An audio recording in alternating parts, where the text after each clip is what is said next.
મકર સંક્રાંતિ મહાત્મય, જેને ખીહેર પટોળું પણ કહેવાય છે. આ વિડીયોમાં આપણે મકર સંક્રાંતિનું મહાત્મય, પંચાંગ, દાન પુણ્ય, સંવત્સરનું ફળ, વરસાદ, અનાજ, ગ્રહણો, મુહૂર્ત અને આખા વર્ષના સંકેતો સમજશું. શું તમને ખબર છે, મકર સંક્રાંતિ ફક્ત તહેવાર નથી, પરંતુ એક એવો સમય છે જ્યાં એક નાનો સારો કર્મ આખા વર્ષનું ભાગ્ય બદલી શકે છે. સંક્રાંતિના દિવસે દાન કેમ કરાય છે? ગ્રહ, નક્ષત્ર અને પંચાંગ આ એક જ દિવસે એટલા મહત્વના કેમ બને છે? આવો મકર સંક્રાંતિનું સાચું મહાત્મ્ય સમજીએ. શાસ્ત્રોમાં કહેવાયું છે, સંક્રાંતિનો સમય ઓળખે તે જીવનનો માર્ગ ઓળખે. સંવંત 2082ની મકર સંક્રાંતિ શું સંકેત આપે છે? આવો જાણીએ.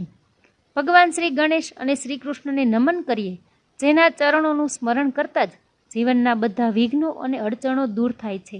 એ દેવતા હંમેશા અમારી ઉપર કૃપા રાખો. શાસ્ત્રો કહે છે કે જો માણસ મનથી અને સમજ સાથે આ મહાત્મ્ય સાંભળે તો અંદરના અજ્ઞાનનો નાશ થાય છે અને જીવનમાં સાચો માર્ગ મળે છે. ગ્રહો અને નક્ષત્રો જીવનમાં સુખ દુઃખ લાવે છે, પરંતુ યોગ, સાધના અને સારા કર્મોથી એ દુઃખ ઓછા થઈ શકે છે. પંચાંગના 5 અંગ તિથિ, વાર, નક્ષત્ર, યોગ અને કારણ સમયને ઓળખવાની વિદ્યા છે, જેને સમજવાથી જીવનના કષ્ટો ઘટે છે. આ જ્ઞાન દર વર્ષે જ્ઞાની લોકો પાસેથી સાંભળવું હંમેશા કલ્યાણકારક છે. જે આ તત્વોને ધ્યાનથી સાંભળે અને સમજે છે તેને ગંગા સ્નાન જેટલું પુણ્ય મળે છે, કારણ કે સમયની સમજ અને સારા કર્મો જ સાચું પુણ્ય છે. વિક્રમ સંવંત 2082, શકે સંવંત 1947, સર્વજીત નામના સંવત્સર અને યુ નામના વર્ષમાં ઉત્તરાયણના સમય દરમિયાન તારીખ 14 જાન્યુઆરી 2026ને બુધવારે બપોરે 3:08 સૂર્ય મકર રાશિમાં પ્રવેશ કરે છે. આ સમયને મકર સંક્રાંતિ કહેવામાં આવે છે. આ સમયે પંચાંગ પ્રમાણે તિથિ પોષ વદ 11 છે, નક્ષત્ર અનુરાધા છે, ચંદ્ર વૃશ્ચિક રાશિમાં છે, યોગ ગંડ છે અને કરણ બાલ છે. આ દિવસે બપોરે 3:08 સૂર્યાસ્ત સુધીનો સમય દાન, પુણ્ય, જપ અને સારા કાર્ય માટે સૌથી શ્રેષ્ઠ અને ઉત્તમ માનવામાં આવે છે. શાસ્ત્ર મુજબ મકર સંક્રાંતિનું વાહન વાઘ છે અને ઉપવાહન ઘોડો છે. મકર સંક્રાંતિનું સ્વરૂપ એવું કહેવાયું છે કે તેનું નાક લાંબુ છે, 9 હાથ છે, એક માથું છે, પુરુષાકાર દેહ છે, કઠોર વાણી બોલે છે, વૃક્ષ, ફળ અને પાન તોડે છે, ગાય અને ભેંસને દોહતી અને કામભાવ ધરાવે છે. મકર સંક્રાંતિ આપણને શીખવે છે કે સમય ઓળખીને દાન, સેવા અને સારા કર્મ કરવું એ જ સાચું પુણ્ય છે. શાસ્ત્રોમાં મકર સંક્રાંતિનું સ્વરૂપ અને ધારણ વર્ણવાયું છે. મકર સંક્રાંતિએ પીળું વસ્ત્ર ધારણ કર્યું છે અને કેસરનું તિલક લગાવ્યું છે. તેના હાથમાં ગદા છે, તેની જાતિ સર્પ કહેવાય છે અને હાથમાં જાઈનું ફૂલ છે. મકર સંક્રાંતિ દૂધ અને પાકનું ભોજન કરે છે. તેની વય કુમારી માનવામાં આવે છે અને તેની સ્થિતિ બેઠેલી છે.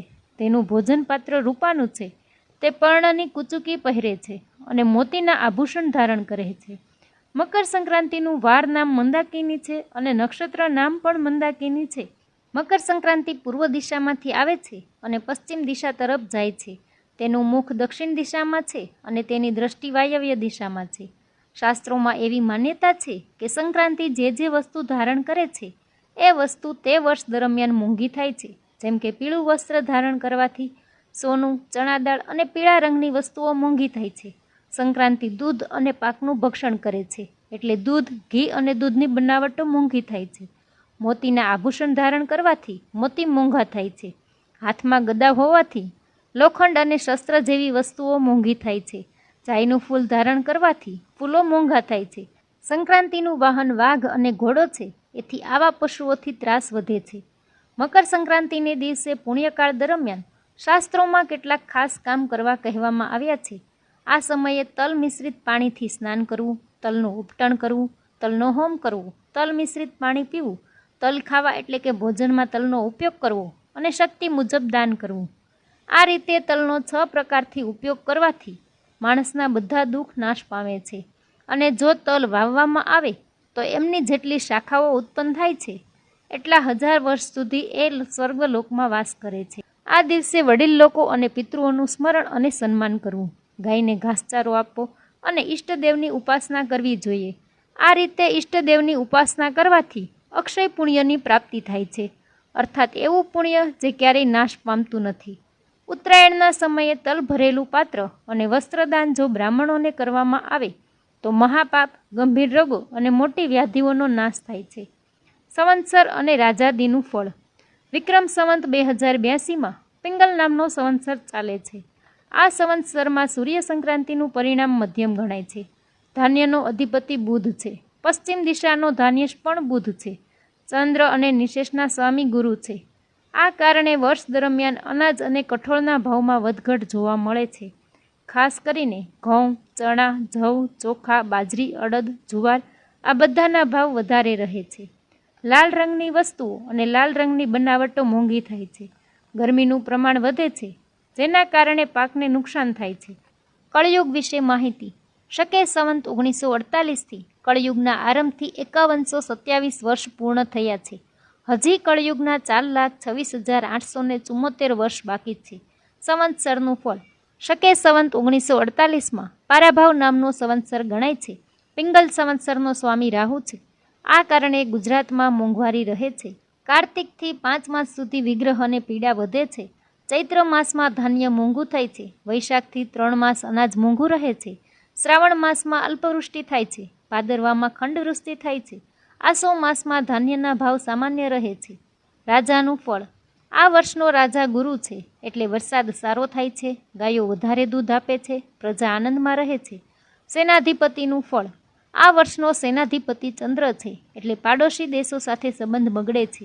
ક્યાંક આતંકવાદી હુમલા થાય છે. રોગેશનું ફળ. આ વર્ષનો રમેશ શનિ છે, એટલે કઠોળના ભાવ મોંઘા થાય છે. રસકસની વસ્તુઓની અછત પડે છે. ગોળ, ખાંડ અને સાકર મોંઘી થાય છે. નક્ષત્ર, મેઘ અને ગ્રહોના ફળ. આદ્રા નક્ષત્રનું ફળ. આ વર્ષે આદ્રા નક્ષત્ર તારીખ 22/6/2026ને સોમવારે નિજ જેઠ સુદ આઠમ બપોરે 12:27 સૂર્ય આદ્રા નક્ષત્રમાં પ્રવેશ કરે છે. આ પ્રવેશ આઠમ હોવાથી વરસાદ મધ્યમ રહે છે. હસ્ત્ર નક્ષત્ર હોવાને કારણે લોકો સુખી રહે છે. મેઘનું ફળ. આ વર્ષે કાલ નામનો મેઘ હોવાથી વરસાદ સારો થાય છે. કેટલાક વિસ્તારોમાં તોફાની ગાજવીજ પણ થઈ શકે છે. મેઘેશનું ફળ. આ વર્ષે મેઘેશ ચંદ્ર છે, એટલે ધાન્યની વૃદ્ધિ થાય છે. બ્રાહ્મણ વર્ગમાં વૃદ્ધિ થાય છે. રસકસની વસ્તુઓ સારી મળે છે. યુદ્ધેશનું ફળ. આ વર્ષે યુદ્ધેશ ચંદ્ર છે, એટલે પાડોશી દેશો સાથે સંબંધ બગડે છે. ક્યાંક આતંકવાદી હુમલા થાય છે. દુર્ગેશનું ફળ. દુર્ગેશ ચંદ્ર હોવાથી આ વર્ષ મધ્યમ ગણાય છે. ક્યારેક અનાજની અછત જોવા મળે છે. છત્રેશનું ફળ. આ વર્ષે છત્રેશ ગુરુ છે, એટલે ધાન્ય અને ઘાસચારો સારા થાય છે. ઘી, તેલ અને પીળી વસ્તુઓ મોંઘી થાય છે. ધાન્યેશનું ફળ. ધાન્યેશ બુધ હોવાથી અનાજમાં વૃદ્ધિ થાય છે. ઘઉં, ચોખા, મગ અને મઠ સારા થાય છે. ફળ અને ફૂલો સારી ગુણવત્તાના થાય છે. વ્યાપારેશનું ફળ. વ્યાપારેશ શનિ હોવાથી તમામ ખાદ્ય પદાર્થો મોંઘા થાય છે. વરસાદ મધ્યમ રહે છે. ફળોના પાકને નુકસાન થાય છે. નાગનું ફળ. આ વર્ષે તક્ષત નામનો નાગ છે, એટલે વરસાદ સારો થાય છે. ધરતી કંપાયમાન થાય છે. ભૂકંપ જેવી સ્થિતિ થાય છે. મેઘનિવાસનું ફળ. આ વર્ષે મેઘનિવાસ માળીના ઘરે અને રોહિણી નક્ષત્ર સમુદ્રમાં હોવાથી વરસાદ સારો થાય છે, પરંતુ પશુઓને તકલીફ પડે છે. 14 સ્તંભનો વિચાર અને ભડલી વાક્ય. 14 સ્તંભનો વિચાર. આ વર્ષે 14 સ્તંભના વિચાર મુજબ 4 મુખ્ય સ્તંભ જોવામાં આવ્યા છે. જળ સ્તંભ, તૃણ સ્તંભ, વાયુ સ્તંભ અને અન્ન સ્તંભ. જળ સ્તંભ. ચૈત્રી સંવત્સર 1948ની શરૂઆતમાં ચૈત્ર સુદ એકમે રેવતી નક્ષત્ર મળતું નથી, એટલે જળ સ્તંભ મળતો નથી. તૃણ સ્તંભ. વૈશાખ સુદ એકમે ભરણી નક્ષત્ર આંશિક મળે છે, એટલે તૃણ સ્તંભ આંશિક મળે છે. વાયુ સ્તંભ.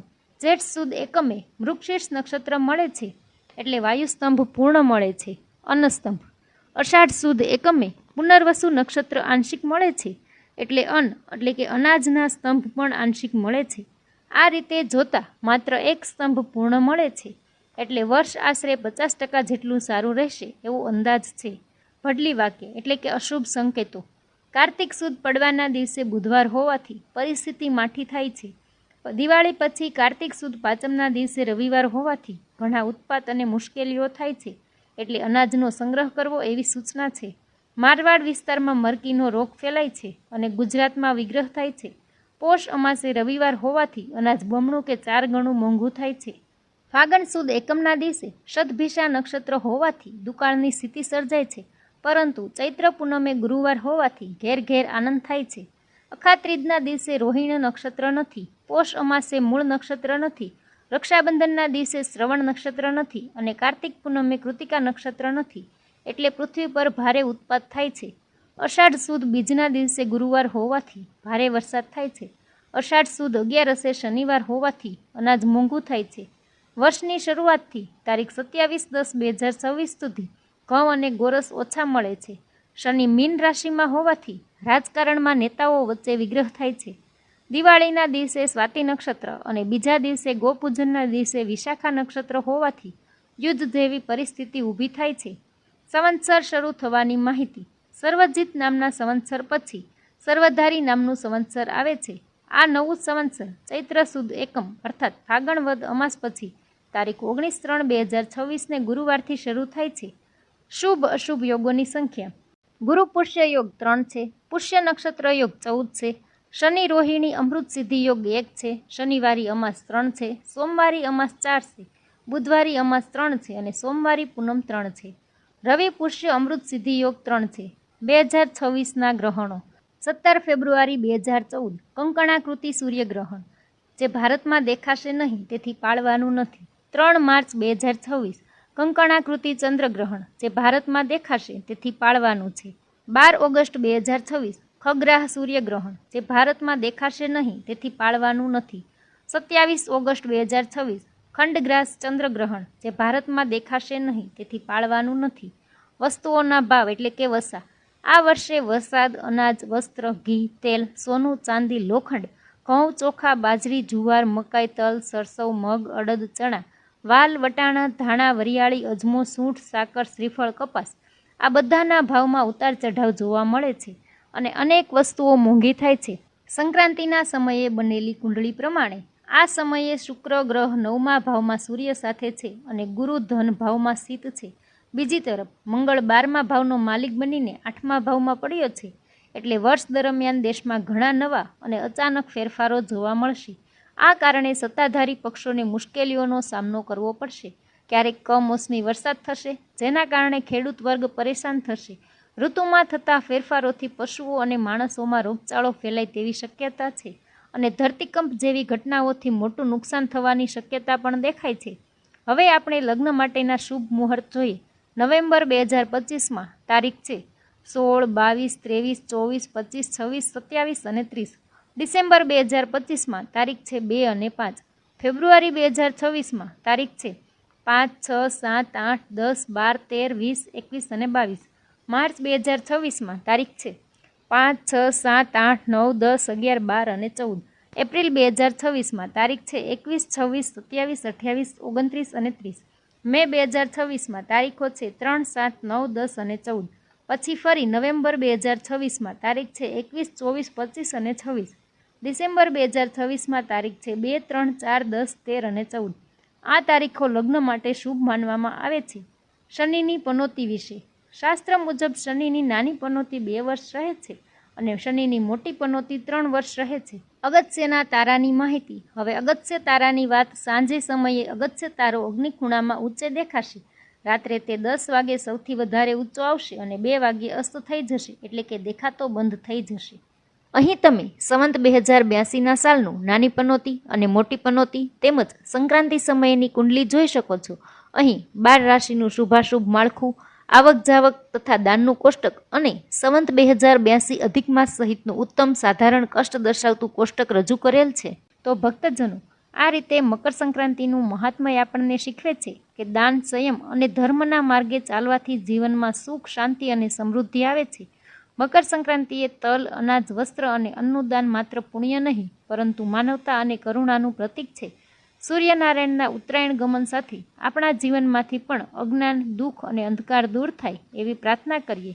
ભગવાન સૌને આરોગ્ય, શાંતિ અને સુખ આપે. આપ સૌને મકર સંક્રાંતિની હાર્દિક શુભેચ્છાઓ. જય શ્રી કૃષ્ણ, જય સૂર્યનારાયણ. આવી વધુ ધાર્મિક કથાઓ અને મહાત્મયો માટે અમારી ચેનલને સબસ્ક્રાઈબ કરવાનું ભૂલશો નહીં.